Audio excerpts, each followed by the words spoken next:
everyone. Today we'll be talking about March Madness news from around the world, and also we'll talk about a little bit of baseball today here as well. So stay with me.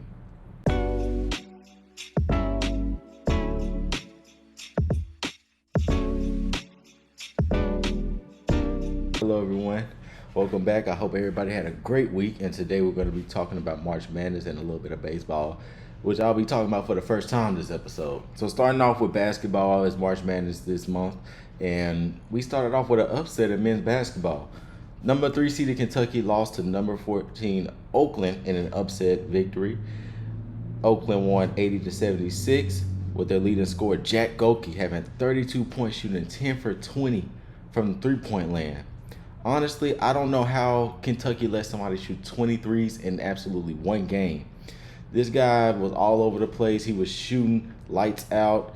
He 50% from the field, as I just stated. And them weren't no bad shots. Them were some good shots, contested. He just made them. And honestly, defensively, I think Kentucky wasn't that great.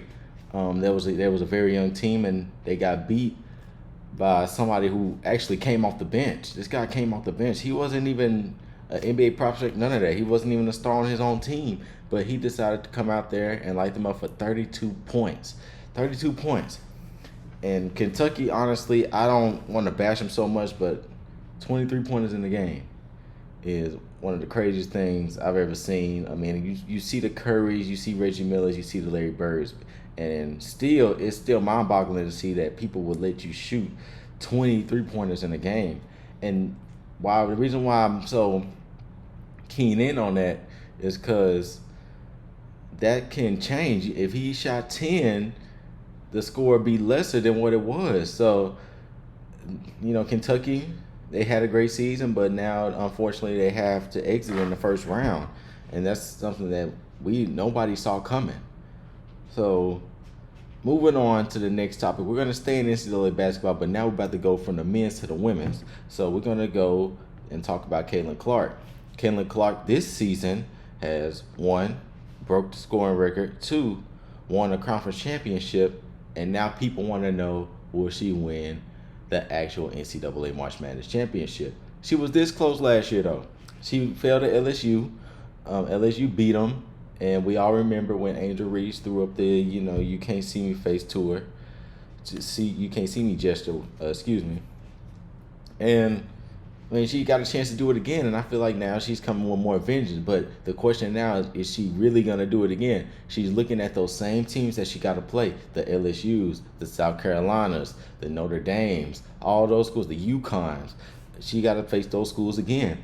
And it's going to take more than Caitlin Clark on Iowa to win those kind of games. You're going to have to bring on your whole team. And that's what them other teams have. They have other parts of the team other than just the main key players, the LSUs and the South Carolinas. So do I think she'll win the championship? Yes. But anything is possible when it comes to other teams, like if LSU can get knocked out, South Carolina can get knocked out, UConn can get knocked out. And it could probably open up doors for her to move on in the tournament and actually win more games. So yes, it can happen. Anything's possible. I'm just going to be optimistic at this point. So, Caitlin Clark's a very great player, and I feel like she can accomplish this and become one of the greatest players to ever play women's college basketball. Moving on, we're going to stay in basketball, but we're going to go to the NBA, the Dallas Mavericks. We're going to talk about the Dallas Mavericks. The Mavs are on a 3-game win streak, and they jumped from the 9th seed to the 6th seed in the West, and they're on the roll. But now we got to say, can they stay consistent and actually do this throughout the whole entire season? Sometimes they do these kind of things, and they'll go on a whole losing streak. They'll end up back in the 9th seed. They'll have to do a play-in. But now they're on the road where they're playing as a team. They all have their healthiest players, and they balling out.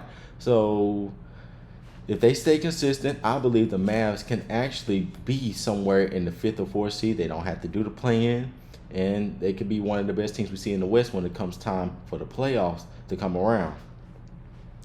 So now we're about to move on into the NFL. The NFL recently has proposed a rule change regarding a certain tackle that's taking place in the league.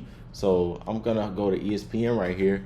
According to ESPN, they're going to do something in review of the hip drop tackle, which is a tackle where a defender wraps his arms from behind the player around his legs and puts his weight on his legs, causing a lot of leg injuries and actually ending players' careers and sometimes their seasons.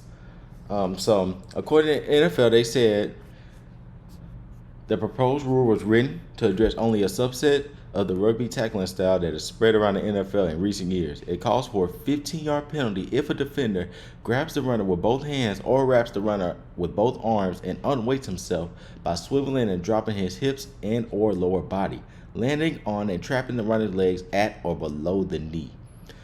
So they proposed this rule change, and the people that got mad in the uproar was the NFL Players Association. The NFL Players Association was not in favor of putting this rule into the game. Honestly, I kind of agree with the NFL Players Association only because you watch a game and now a player commits that kind of tackle and they, it's a 15-yard penalty. If a player does it too many times, teams will have the advantage over them offensively because you can't really tackle like that no more. And it's pretty much a generic tackle now in the league. Now, mind you, there are some players that do it intentionally and try to injure other people, but you got to understand where the NFL Players Association is coming from. These are players that play in the league for a very long time, and they know what it's like to play on that field. So they just want to be fair to the defense because you don't want just a straight-up offensive game. So I agree with NFL Players Association.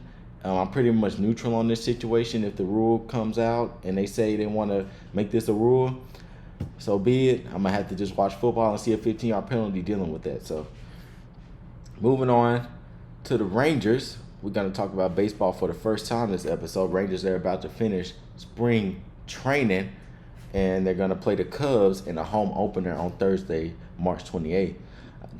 And the question is, do you feel like the Rangers can make a title run? They can make another title run. They're just going to have to do what they had to do last year and actually play with their vengeance, and they can't really have a championship hangover like some other sports teams have. And if the Rangers 2-peat, it'll be great for them because the Rangers have now won their first title. Now they can win their second one following that. So I'm a Rangers fan. I could call myself a Rangers fan, and I think they can win. That's the end of this podcast. That's all the stories I have for this week. Catch me next week for another podcast. Make sure you like and subscribe and comment, and I'm out.